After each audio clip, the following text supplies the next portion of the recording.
कलीसिया के लिए कितना सुंदर बात लिखा प्रभु ने, आप जो कुछ परिश्रम करते हैं उसका सबका प्रतिफल है।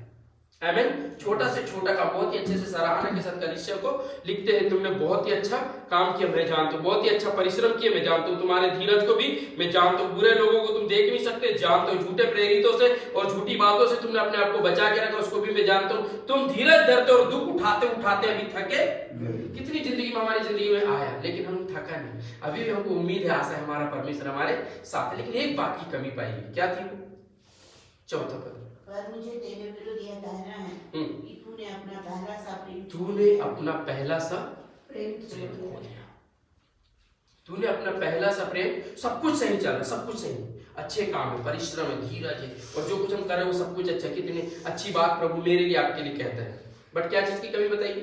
जब हमने उद्धार पाया, जब कलीसिया पहली बार बनी है, पेंटिकोस्ट के दिन वे प्रतिदिन आराधना करते थे, प्रतिदिन प्रार्थना करते थे, प्रतिदिन संगति करते थे, प्रभु खोज लेते थे, वे प्रभु के टोटल प्रभु के लिए समर्पित थे। वो प्रेम बाद में धीरे धीरे क्या हो गया फिर जब हमने शुरू में प्रभु यीशु मसीह को ग्रहण किया, हम बाइबल ज्यादा बार बार पढ़ते थे और खाना खा रहे थे धन्यवाद यीशु खाने के लिए, इवन पानी भी हम पीते थे, कैसे पीते थे? धन्यवाद यीशु इस पानी के लिए। लेकिन धीरे धीरे प्यार क्या हो गया? हाँ, खाने के लिए भी धन्यवाद कम हो गया, बाइबल पढ़ने में भी मन कम हो गया और धीरे धीरे मत्ती रचित सुसमाचार 24 अध्याय में लिखा है, अधर्म के बढ़ने से प्यार ठंडा होता है। इसका मतलब जब अधार्मिकता हमारी जिंदगी पर राज करने लग जाए तब प्रभु के प्रति प्यार धीरे धीरे ठंडा। एक समय था जब हम हर चीज के लिए प्रभु धन्यवाद, जैसे कहीं जा रहे हैं कहीं खड़े हो गए धन्यवाद यीशु, हम इतना प्यार करने लगे प्रभु के बगैर हम एक सांस भी लेना पसंद नहीं करते। लेकिन धीरे धीरे क्या हो गया? प्यार में कमी आ गई। यहाँ पे ऐसे लिखा है, तूने पहला सा प्रेम नहीं करते, ऐसे नहीं बोला, पहले से प्रेम में कमी आ गई, छोड़ दिया गया। जो ये कौन सी कलीसिया है? प्रेम रहित कलीसिया, इफिसस की प्रेम रहित कलीसिया। क्या कौन सी कलीसिया? कलीसिया है बट उसमें प्यार नहीं, ना प्रभु के प्रति ना प्रभु के लोगों के प्रति। प्रभु यीशु मसीह दो बात बोला, तुम अपने परमेश्वर से प्यार करो और तुम आपस में एक दूसरे से प्यार करो। परमेश्वर से प्यार करो और अपने पड़ोसी से अपने समान प्रेम करो। इसका मतलब परमेश्वर बता रहे थे, परमेश्वर से जब प्यार करते तो हम परमेश्वर की कलीसिया से जरूर प्यार करें, परमेश्वर के लोगों से हम जरूर प्यार करेंगे। अगर परमेश्वर के प्रति प्रेम खत्म हो रहा है, कम हो रहा है, तो परमेश्वर के लोगों के प्रति भी प्रेम कम या खत्म होने लग जाता है। तो वचन में ऐसे लिखा, पहली कलीसिया जो पाएगी उसमें क्या पाया गया? प्यार का अभाव। इसको ऐसा नाम देना, प्रेम रहित कलीसिया। क्या नाम देना? प्रेम रहित कलीसिया। सब कुछ है, काम अच्छा है, सेवा अच्छा है और परिश्रम अच्छा है, सब कुछ अच्छा है, लेकिन उसमें प्यार नहीं है। तो उसके लिए वार्निंग क्या दिया गया? इसलिए स्मरण कर कि कहां से गिरा है और मन फिरा और पहले की समान काम कर। यदि तू मन न फिराएगा तो मैं तेरे पास आकर तेरी दीवट को उसके स्थान से हटा दूंगा। क्या बोल रहे हैं? सो मन फिरा। कितना अच्छा परमेश्वर है, ना केवल हमारी बात को बता करके छोड़ दिया पर रास्ता भी दिखाया। क्या करो? मन फिराओ, चेत करो। कहां, कौन सी ऐसी चीज है जिसके कारण मैंने परमेश्वर से प्यार करना बंद कर दिया? मोबाइल, टीवी, फ्रेंड, दोस्त, रिश्तेदार, ऐसी क्या चीज है जो मुझको प्रभु के पास अब जाने से रुकावट करती है? या मेरा मन की कठोरता। सो हमको जानना है, प्रभु बोला जान, तू याद कर कि कहां से गिरा। इसका मतलब प्रभु आपसे नफरत नहीं करता, प्रभु अभी भी उतना ही प्यार करता है। आमीन। पर इसके पहले कि न्याय का दिन आए तू मन फिरा, इसके पहले कि रैप्चर का दिन आए मन फिरा, इसके पहले कि क्लेश के दिन आए मन फिरा और मैं तुझे फिर से स्वीकार करूंगा। Hallelujah, hallelujah. जो प्रभु ने कभी भी अपनी जिंदगी में, अपने योजना में आपको हटाया नहीं है, उसने हमेशा आपसे प्यार किया है, आपसे प्यार करेगा और प्यार करता ही रहेगा, क्योंकि उसने अपने स्वरूप, अपनी समानता में आपको सृजा है। उसे मालूम है आप मनुष्य है, आप मिट्टी में रखे गए हैं, आप में कमियां है, लेकिन उन कमियों को वो देखता नहीं, वो बोलता है कमियों से बाहर आने का रास्ता है मन फिरा। सो कलीसिया को क्या करना चाहिए?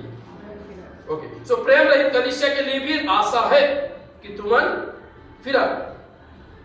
आगे पढ़ेंगे। पर हाँ, तुझ में यह बात तो है कि तू निगुलियों को कामों से घृणा करता है, जिनसे मैं भी घृणा करता हूँ। जिनके कान हो वह सुन ले कि आत्मा कलीसियाओं से क्या कहता है। कलीसियाओं से, इसका मतलब है केवल इफिसस की कलीसिया के लिए नहीं था ये लेटर, सभी कलीसिया के लिए था। बट एक जगह लिखा जाता है और उस लेटर को वहां पढ़ने के बाद दूसरी कलीसिया में पढ़ा जाता है, और जो दूसरी कलीसिया में लिखा लेटर उसको दूसरी कलीसिया में पढ़ा जाता है, आदान प्रदान किया जाता है। तो इस कलीसिया को लिखा गया लेटर ना केवल इस कलीसिया के लिए केवल था, लेकिन सारी कलीसिया को इस बात का ज्ञान होना चाहिए कि उनमें प्यार की कमी प्रभु के प्रति या प्रभु के लोगों के प्रति नहीं होना चाहिए, क्योंकि प्रभु यीशु मसीह इसलिए पत्र लिखा है क्योंकि जब वो आएगा कलीसिया में प्यार होना चाहिए प्रभु के प्रति और प्रभु के लोगों के प्रति। ठीक है, तो पहला हमने सीखते हैं एक प्रथम कलीसिया प्रेम रहित, दूसरी कलीसिया 8 पद से पढ़ेंगे।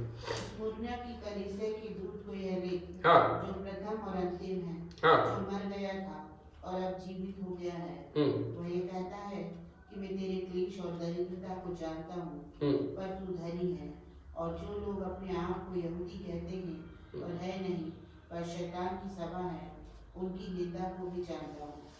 जो दुख तुझको झेलने होंगे उनसे मत डर, क्योंकि देखो शैतान तुम में से कुछ को जेल खाने में डालने पर है, ताकि तुम परखे जाओ, और तुम्हें 10 दिन तक क्लेश उठाना होगा। प्राण देने तक विश्वासी रहे। आमीन। बस रुकिए, क्या बाइबल में क्या लिखा है? प्राण देने तक विश्वासी। ये कौन सी कलीसिया है? कंगाल कलीसिया है या दुख उठाने वाली कलीसिया है? दोनों नाम भी दिया जा सकता है। आप अपने तरीके से सोचिए, उस तरीके से जब आप बाइबल स्टडी करोगे आपको पता चलेगा परमेश्वर कैसे बात करता है, या आपको प्रकाशित वाक्य समझने में कैसे प्रभु आपकी सहायता करते हैं। तो प्रथम कलीसिया को आप जब देखोगे, जब भी पढ़ो तो इस तरीके से, पहली कलीसिया जो प्रेम रही थी, और दूसरी कलीसिया क्या थी? सताव को सहने वाली, दुख उठाने वाली, या उसमें से लिखा है तो धनी है। इसका मतलब है वो अपने को मानते थे हम कंगाल है, उसको अच्छा है दुख उठाने वाली कलीसिया। लेकिन केवल दुख उठाना काफी नहीं, 1 दिन 2 दिन 4 दिन, क्या लिखा है? प्राण देने तक। कहां तक विश्वास रहना? कई बार शुरुआत में तो हम दुख उठाने के लिए तैयार हो जाते हैं, लेकिन जैसे जैसे सब कुछ सही होने लग जाता है हम दुखों से दूर रहने की कोशिश करते हैं, उन बातों से हम दूर रहने की कोशिश करते हैं। यीशु के नाम के लिए हमको निंदित होने के लिए दर्द लगता है, दुख लगता है, हम उन चीजों से सोचते हैं हम बच जाए, लेकिन वचन क्या कह रहे हैं? प्राण देने तक।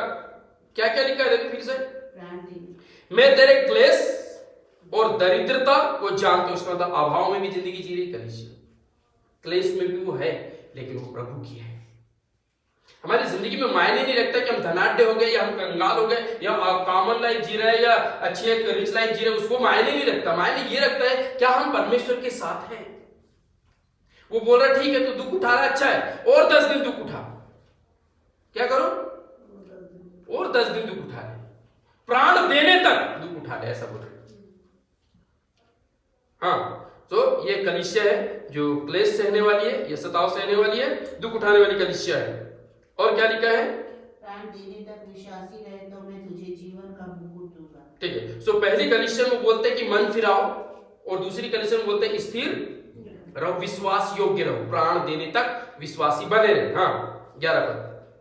जिसकी कान हो वह सुन ले। हाँ, आत्मा कलीसियाओं से क्या कहता है, जो जय पाए उसको दूसरी मृत्यु से हानि ना पहुंचे। ठीक है, जोर से बोले हालेलुया। तो इस पत्र को भी जब आप पढ़ेंगे तो इसी से पढ़ना, ये मेरे लिए लिखा, क्योंकि लिखा फिर से जिसके कान वह सुन ले कि आत्मा कलीसियाओं से क्या कहते हैं। तो केवल एक छोटी सी कलीसिया की उससे बात नहीं, पूरे विश्व स्त्री कलीसियाओं की उससे वो बात करता है कि उसके लिए वही बात लागू होना चाहिए। अगर वो दुख उठा रहे, क्लेश में है, अभाव में है, कंगाली में, कोई मायने नहीं रखता, विश्वास में स्थिर रहना चाहिए। कहां तक? प्राण देने तक, आखिरी श्वास तक। आमीन। यीशु मसीह ही प्रभु है मरते तक। यदि कोई गर्दन भी काट दे तो बोला यीशु मसीह ही प्रभु है। जो सच्चा है सच्चाई बोलने में कोई डर नहीं, इसके बाद आपके पास अनंत जीवन होगा। हालेलुया। अगर यहां मर भी गए तो लिखा दूसरी मृत्यु से उसको कोई हानि, क्योंकि एक बड़ा न्याय होने वाला है, नरक में जाने के बाद कभी कोई वापस नहीं आएगा। सो 2 कलीसिया, पहली प्यार रहित, दूसरा दुख उठाने वाली, तीसरी कलीसिया की कलीसिया के दूत को यह लिख, जिसके पास 2 धारी और तेज तलवार है। वह यह कहता है कि मैं यह जानता हूँ कि तू वहाँ रहता है जहाँ शैतान का सिंहासन है। तू मेरे नाम पर स्थिर रहता है और मुझ पर विश्वास करने से उन दिनों में भी पीछे नहीं हटा, जिनमें मेरा विश्वास योग्य साक्षी अंतिपास तुम्हारे बीच उस स्थान पर घात किया गया जहाँ शैतान रहता है।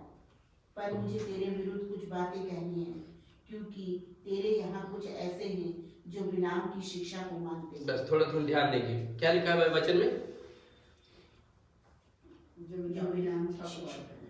अच्छे कलीसिया, अच्छी कलीसिया अच्छे विश्वास में स्थिर है, पीछे नहीं हटी, लिखा है हर परिस्थिति में वो प्रभु यीशु मसीह के साथ में विश्वास योग्य रहे।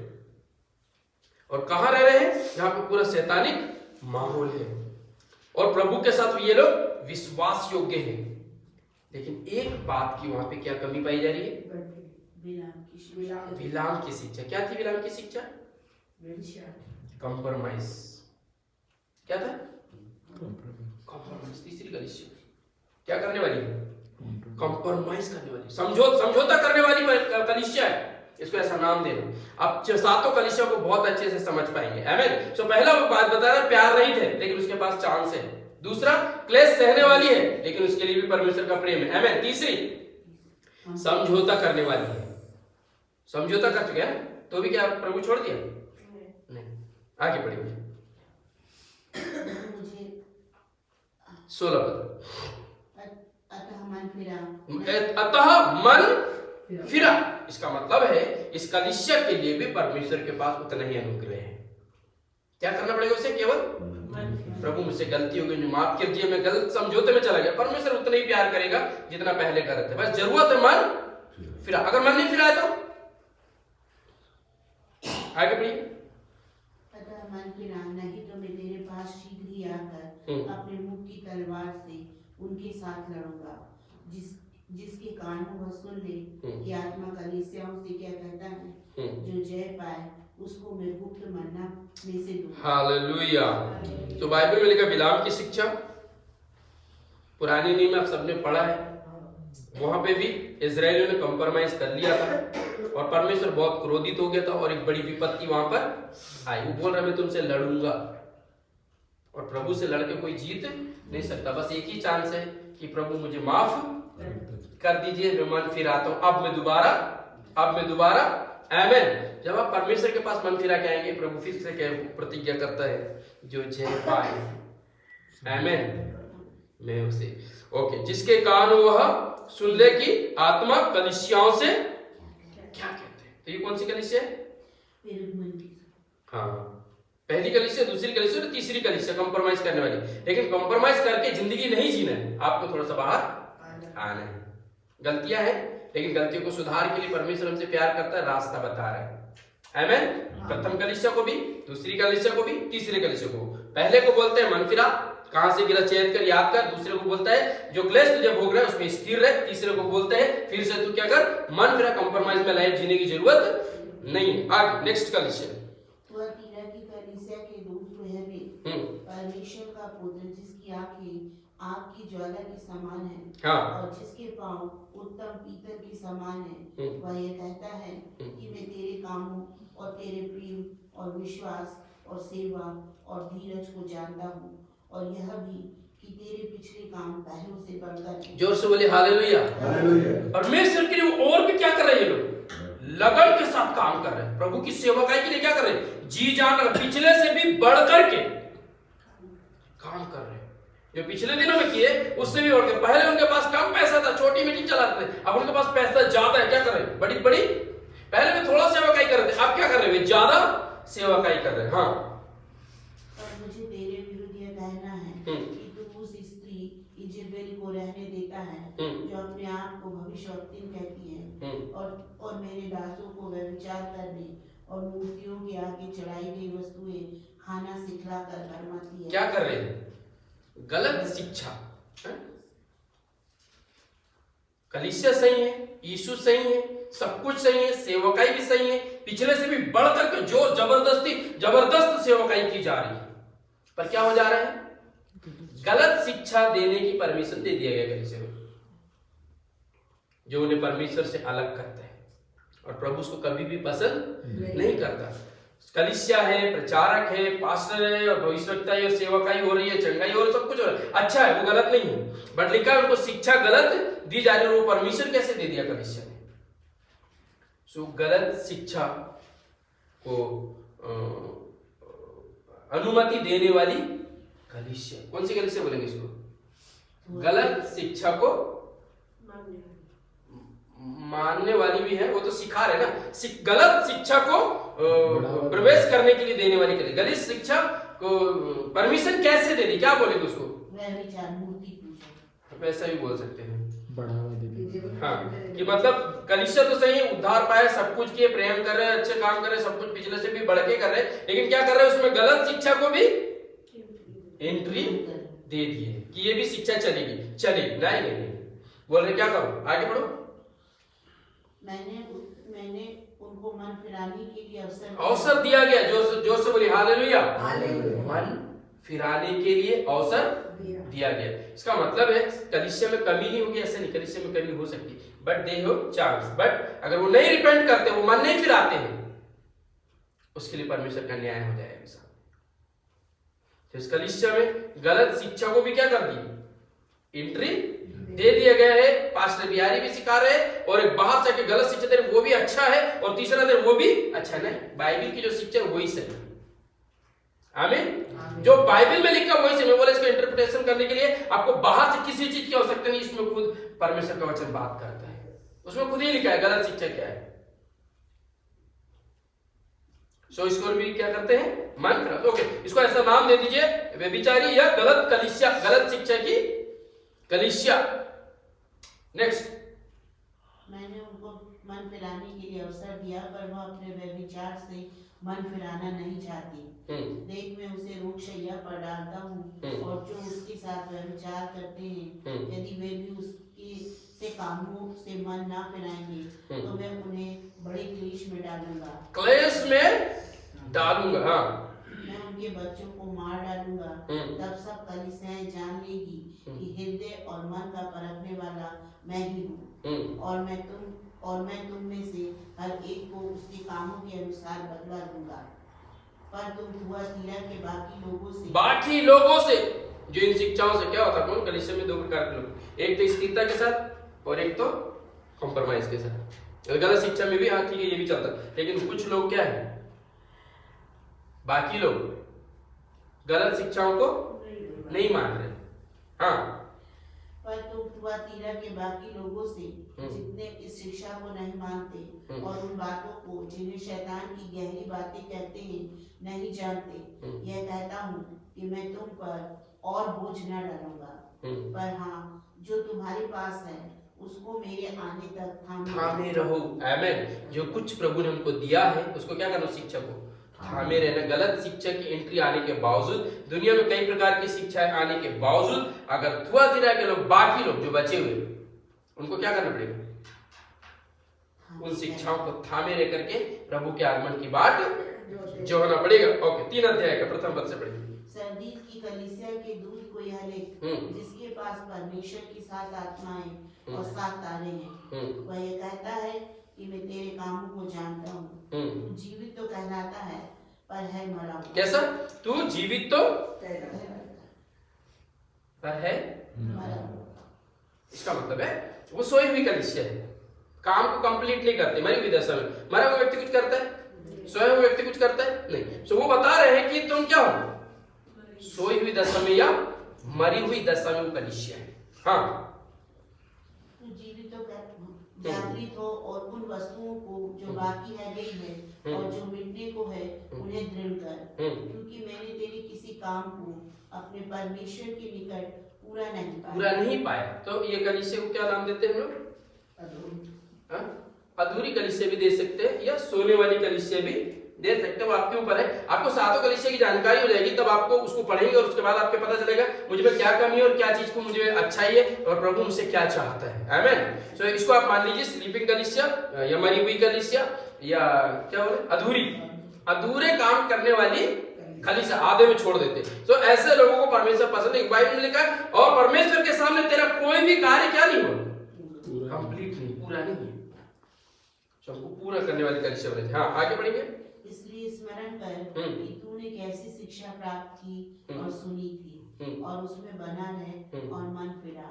यदि तू जागृत ना रहेगा तो मैं चोर के समान आ जाऊंगा, और तू कदापि न जान सकेगा कि मैं किस घड़ी तुझ पर आ पड़ूंगा। तो मन फिरा, क्या करो, मन फिरा।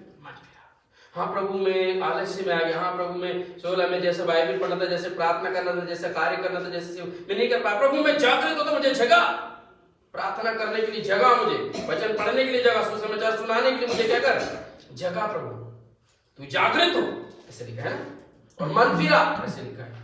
फिर कौन सी शिक्षा पाई है, उसको फिर से एक बार बाइबल खोल के पढ़ कि क्या परमेश्वर ने आपके अंदर डाला था, क्या दर्शन आपके लिए डाला था, भविष्य के लिए क्या करने के लिए आपको इस पृथ्वी पर रखा था। हाँ, चौथा पद। पर हाँ सरदीस में तेरे यहाँ कुछ ऐसे लोग हैं जिन्होंने अपने अपने वस्त्र अशुद्ध नहीं किए, वे श्वेत वस्त्र पहने हुए मेरे साथ घूमेंगे, क्योंकि वे इस योग्य है। हालेलुया।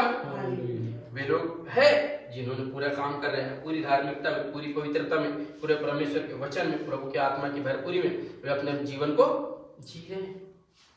उन्होंने अपने वस्त्रों को क्या नहीं होने दिया, अशुद्ध नहीं होने दिया। हालेलुया। जो जय पाए उसे इसी प्रकार श्वेत वस्त्र पहनाया जाएगा, और मैं उसका नाम जीवन की पुस्तिका में से किसी रीति से ना काटूंगा।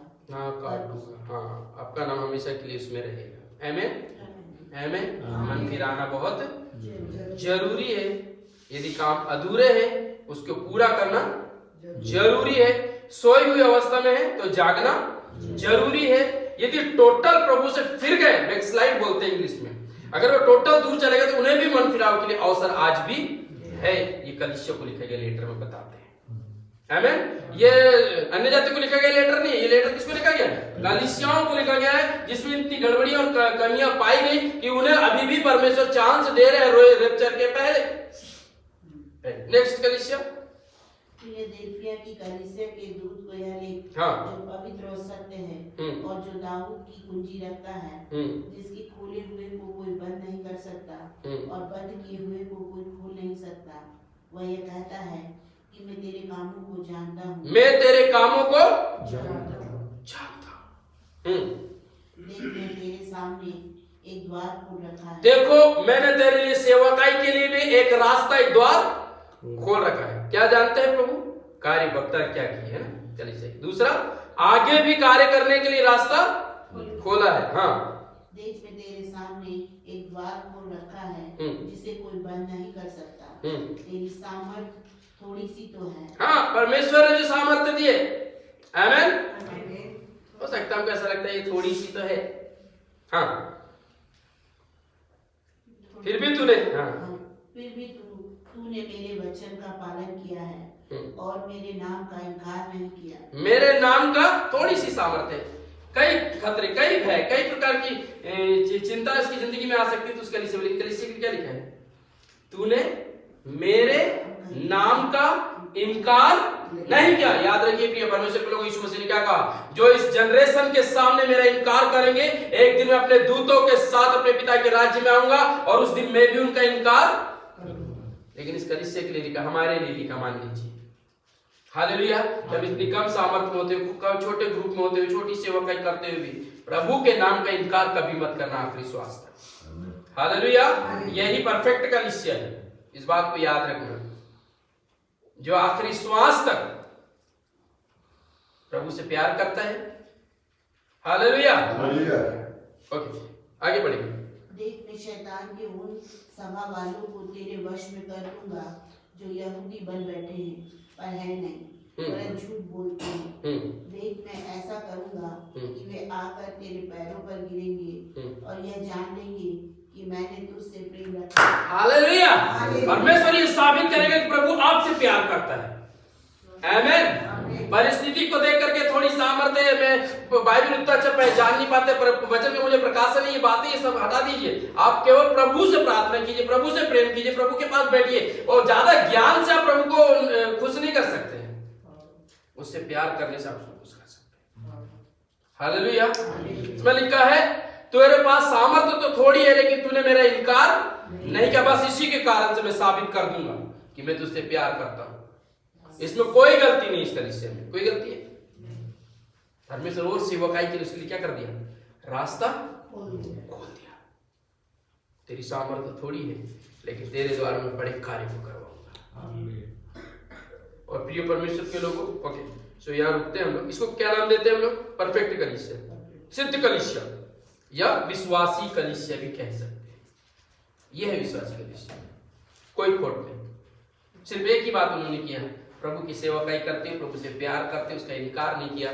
चाहे भूखे हो गए, चाहे कंगाली हो गई, चाहे सताव आ गया, चाहे कॉम्प्रोमाइज का समय आ गया, चाहे झूठी शिक्षा आ गई, उन्होंने बोले नहीं, यीशु मसीह ही प्रभु है। आखिरी श्वास था। हालेलुया, यीशु मसीह ही प्रभु है। इस बात के लिए पतरस को उल्टा क्रूस पर लटका दिया गया। यीशु मसीह ही प्रभु है, इस बात के लिए स्तिफनुस को पत्थरवाह कर दिया गया। यीशु मसीह ही प्रभु है, इस बात के लिए यूहन्ना को तेल की कढ़ाई में डाल दिया गया। अगर वो इनकार करते तो उसको तो कढ़ाई के तेल में जाना नहीं पड़ता, तेल की कढ़ाई में जाना नहीं पड़ जाता, पर इस पतरस को उल्टा लटकाना नहीं पड़ जाता। स्तिफनुस को पत्थरवाह नहीं करते, वो जस्ट ये कह देते हाँ यहोवा ही परमेश्वर है। कुछ गलत था उसमें? उन्होंने कहा यीशु ही मसीह है, यीशु मसीह ही प्रभु है, यीशु मसीह ही उद्धार करता है। बस इस शब्द के कारण क्या कर दिया उनके साथ? क्लेश, दुख, निराशा, परेशानी, कंगाली, सब कुछ उनकी जिंदगी में है। उनको घर से बेघर कर दिया गया। उन्होंने बोला वो स्वीकार है, लेकिन हम यीशु को इनकार नहीं करेंगे। तेरी सामर्थ्य थोड़ी है, तूने मेरे लिए फिर भी जीवन जिया है, मेरे नाम का इनकार नहीं किया, और इसलिए मैंने तेरे लिए एक और द्वार खोला है। आमीन। हमें यहाँ तक आना है, ठीक है। आखिरी कलीसिया हम अगर और कभी जब प्रभु को मौका देंगे तो सीखेंगे, ठीक है। क्या क्या सीखा हमने? सबसे पहले इफिसियंस की कलीसिया प्रेम रहित कलीसिया, हमें प्रेम रहित नहीं बनना, हमको अभी सब प्यार करना चाहिए। दूसरी कलीसिया सताव सहने वाली कलीसिया, दुख उठाने वाली कलीसिया। तीसरी कलीसिया हाँ गलत शिक्षा, कंप्रोमाइज करने वाली शिक्षा। चौथी कलीसिया गलत शिक्षा लेने वाली। पांचवी कलीसिया सोने वाली कलीसिया। फिर परफेक्ट कलीसिया, ठीक है। आइए आंखों को बंद कर अपने ध्यान को प्रभु की ओर लगाएं। अगली कलीसिया को आप पढ़ लीजिए। प्रभु आपको बहुत आशीष करेंगे, प्रभु आपको प्रकाशन दे। आप जस्ट ऐसा सीखिए जैसे प्रभु आपसे बात कर रहे हैं। आप उसी कलीसिया में जब आप इस बात को समझ जाएंगे, वो कमी आपके अंदर दिखाई देगी और वो मन फिराव का अवसर आपको मिलेगा और आप प्रभु की ओर आएंगे। और ये प्रभु की इच्छा है। प्रिय परमेश्वर के लोगों, प्रभु आपसे बहुत प्यार करता है। कोई पास्टर कितना भी अच्छा प्रचार करे, इस दुनिया में कितनी भी अच्छी किताब लिखे, वो आपको उद्धार नहीं दे सकती। उद्धार करता यीशु मसीह है। आपकी कैसी भी गलती उसको उसने क्षमा किया है। आप जैसी भी कंडीशन में उसने आपको स्वीकार किया है। उसने अपने इकलौते बेटे को बलिदान करके और आपको पाप और श्राप से और परंपरा और रीति रिवाज से, रूढ़िवादिता से और अंधविश्वास से और संसार की सारी बातों से छुटकारा देकर अपना बना लिया। उसने नाम दिया ये मेरी कलीसिया है। यीशु ने कहा मैं अपनी कलीसिया बनाऊंगा, उस पर अधोलोक के फाटक प्रबल नहीं होंगे। अनुग्रहकारी पिता प्रभु यीशु के